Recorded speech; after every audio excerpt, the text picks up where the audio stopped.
Halo semua. Wah, jujur saya antusias banget buat ngebedah materi kita hari ini. Kita bakal ngebahas gimana etika Islam yang umurnya udah 1400 tahun, ternyata jadi penawar pamungkas buat krisis sosial modern yang lagi kita hadapin sekarang. Seru kan? Nah, di bedah materi kali ini kita bakal fokus ke satu konsep mendasar, bahwa yang namanya iman atau keyakinan itu butuh banget bukti nyata. Oke, mari kita selami ini lebih dalam. Coba deh kita perhatiin kutipan hadis dari Imam Al-Bukhari di layar. Bunyinya, iman itu memiliki 63 cabang dan rasa malu adalah bagian dari iman. Ini bukan sekedar pepatah loh teman-teman, ini tuh pondasi teologis yang dalam banget. Maksudnya gini, iman itu bukan cuma perasaan di dalam dada yang nggak kelihatan. Nggak gitu. Bayangin iman itu kayak sebuah pohon raksasa, dan dia punya 63 cabang tindakan nyata.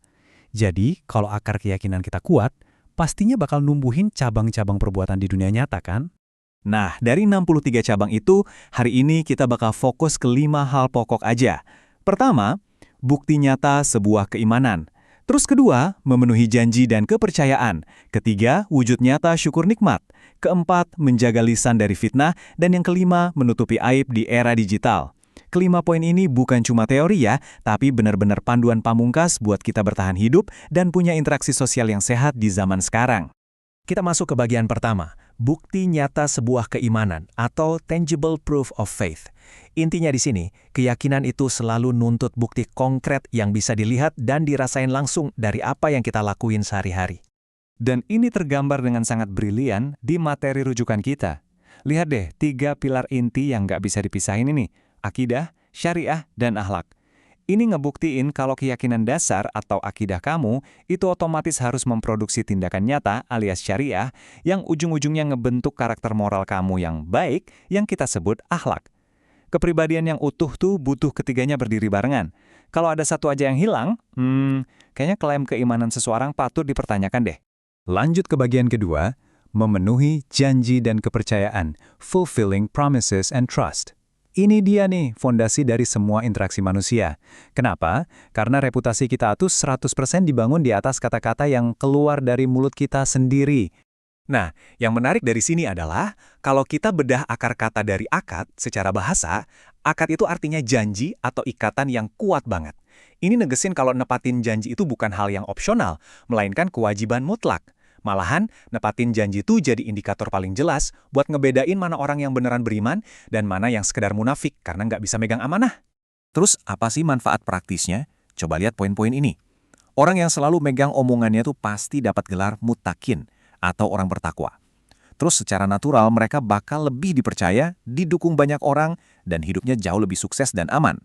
Sebaliknya, bayangin orang yang suka ingkar janji. Reputasinya bakal hancur lebur. Apalagi di era komunikasi yang super terkoneksi kayak sekarang, wah, satu aja rekam jejak jelek, karir yang dibangun bertahun-tahun bisa langsung tamat. Sekarang kita bertransisi ke bagian ketiga, wujud nyata syukur nikmat, the real manifestation of gratitude. Di sini kita bakal geser sedikit fokusnya ke gimana sih cara kita memproses hal-hal baik yang dikasih ke kita secara mental dan spiritual. Coba perhatiin perbandingan tajam yang ada di layar ini. Syukur itu artinya membuka dan mengakui nikmat yang kita terima, dengan kerendahan hati. Nah, lawannya adalah kufur, yang artinya menutupi, menyembunyikan, atau malah mengingkari kebaikan itu. Ini kontras yang luar biasa loh, yang satu dengan tulus ngakuin sebuah hadiah pemberian, sementara yang satunya lagi malah ngubur hadiah itu di bawah tumpukan keluhan dan rasa nggak puas. Lantas, gimana tepatnya kita mempraktekkan syukur ini? Mari kita pakai kerangka yang luar biasa brilian dari Imam Al-Ghazali. Beliau ngejelasin kalau syukur yang sejati itu sebenarnya sebuah proses bertahap. Pertama, dimulai dari ilmu. Kesadaran di kepala kita kalau semua nikmat itu asalnya dari Tuhan. Dari situ turun jadi hal, alias rasa bahagia dan ridho yang nancep di hati. Dan yang paling penting, puncaknya adalah amal, yaitu menggunakan nikmat tersebut, entah itu harta, kesehatan, atau kepintaran kita, buat hal-hal yang baik dan benar. Intinya, hati, lisan, dan perbuatan kita harus menyatu jadi satu kesatuan. Kita beralih ke bagian keempat, menjaga lisan dari fitnah, guarding the tongue from slander. Di titik ini, kita bakal ngebahas satu organ fisik yang ukurannya kecil banget, tapi, wow, bisa bikin kehancuran sosial yang paling masif. Betul banget, kita ngomongin soal lisan atau lidah. Seperti yang tertulis di sini, lidah itu bisa memicu perang besar, atau sebaliknya, menyebarkan kedamaian dan harapan yang luar biasa. Organ tak bertulang ini benar-benar megang kendali atas hidup dan matinya sebuah hubungan. Dari lidah yang gak dijaga, malapetaka, bahkan pertumpahan darah bisa aja kejadian. Tapi di sisi lain, pakai lidah yang sama, kita bisa nebarin cinta, kedamaian, dan harapan buat jutaan orang. Pertanyaan krusialnya, gimana cara kita ngendaliinnya? Jadi, poin terpentingnya adalah ngebedain dua racun lisan ini. Kadang kita tuh suka mikir, tapi kan yang saya omongin emang beneran fakta. Nah, tunggu dulu. Sumber materi kita ngasih klarifikasi yang super penting. Sekalipun yang kamu omongin soal keburukan orang lain itu 100% bener, kalau kamu nyebarin itu di belakangnya buat nyakitin dia, itu namanya ghibah. Dan parahnya lagi, kalau omongan itu ternyata bohong alias hoax, itu naik level jadi buhtan. Sebuah kebohongan besar yang luar biasa kejam. Dua-duanya sama-sama menjijikan secara moral.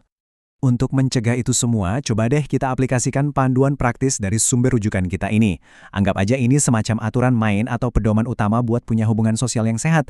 Jauhin kebohongan, tolak omongan kotor, jangan pernah gosip, dan hindari kata-kata kasar. Intinya simpel sih, kalau ucapan kita nggak ada nilai kebaikannya, nggak bawa manfaat, atau malah berpotensi nyakitin orang lain, mending kita diam. Itu opsi yang paling aman dan cerdas buat seorang yang beriman. Oke, menahan omongan dan gak ngebicarain orang di dunia nyata mungkin lumayan bisa kita lakuin. Tapi coba tanyain ke diri kamu sendiri, gimana ceritanya kita bisa ngelindungin aib orang di era media sosial yang super transparan dan nyaris tanpa filter kayak sekarang? Ini bawa kita ke bagian kelima, sekaligus bagian terakhir dari bedah materi kita, menutupi aib di era digital. Kita bakal menyoroti krisis modern yang kayaknya tiap hari seliweran di timeline kita, yaitu cancel culture dan kebiasaan mempermalukan orang lain di ranah publik. Konsep aib ini maknanya dalam banget loh. Aib itu digambarin secara simbolis kayak coretan arang hitam di wajah seseorang. Coba bayangin rasa malunya kalau rahasia tergelap, kesalahan masa lalu, atau kelemahan paling fatal yang kamu punya dibongkar habis-habisan di depan umum. Pasti hancur banget kan? Secara naluriah, nggak ada satupun manusia di dunia ini yang mau aibnya jadi tontonan publik. Tapi mari kita lihat realitas sekarang yang sungguh mengerikan.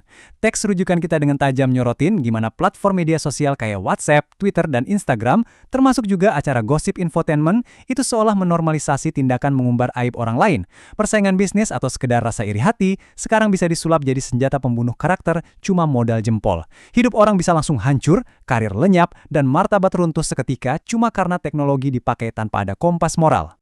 Tapi tenang, di tengah kacauannya dunia digital kita, ada satu jaminan keamanan absolut yang diajarin di sini. Dengerin baik-baik, barang siapa menutupi aib saudaranya di dunia, maka Allah akan menutupi aibnya di dunia dan akhirat. Coba renungin deh, cuma dengan memilih buat nggak ikut-ikutan menyebarkan aib atau jejak digital buruk orang lain, kamu tuh secara otomatis lagi memastikan perlindungan buat kesalahan-kesalahan kamu sendiri. Bukan cuma di dunia saat ini, tapi sampai ke akhirat nanti. Menutup aib orang lain itu adalah investasi perlindungan terbaik yang bisa kamu lakuin. Pada akhirnya semuanya kembali ke kita sendiri. Kita udah memahami pilar-pilar sosial kuno yang luar biasa ini. Mulai dari memenuhi janji, bersyukur yang utuh, menjaga lisan, sampai menutupi aib sesama. Nah, pertanyaan penutupnya buat kita semua. Pas nanti kamu buka handphone, pas kamu mau ngetik komentar atau ngepost sesuatu, apakah postingan itu bakal jadi bukti nyata dari keimanan kamu? Atau jangan-jangan kamu justru lagi ngupload kehancuran buat dirimu sendiri? Pikirkanlah hal itu baik-baik. Terima kasih sudah bergabung dan sampai jumpa di pembahasan materi kita berikutnya.